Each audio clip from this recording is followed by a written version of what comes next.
আমি আশ্চর্য হয়ে গেলাম, এই কেন্দ্রে মাত্র দুইটা পার্টির বা দুইটা প্রার্থীর এজেন্ট হয়েছে। বিষয়টা হচ্ছে আমরা এখানে হাবিবুল্লাহ বাহার কেন্দ্রটা অত্যন্ত খুব ইম্পর্টেন্ট কেন্দ্র, মানে ঢাকা শহরের মানে এতটা হাই প্রোফাইল কেন্দ্রে যদি এজেন্ট প্রত্যেক প্রার্থীর না থাকে তাহলে সেই প্রার্থী কি যোগ্য না এখানকার?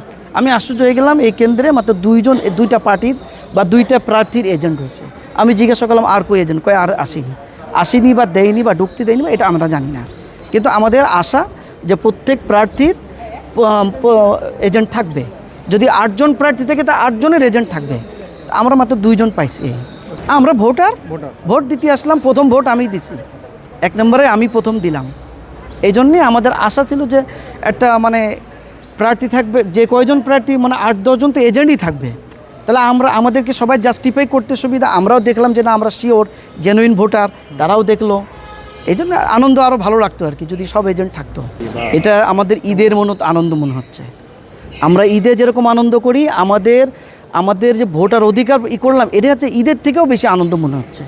তো যাই হোক, আমাদের ভোটে আমরা একজন সৎ, যোগ্য, ভালো লোক পাই, একজন ভালো নেতা পাই, যেই নেতা আমাদের বিপদে আপদে সবসময় পাশে থাকবে, সেরকম প্রার্থী আমরা চাই। সেই প্রার্থীকে আমরা ভোট দিছি।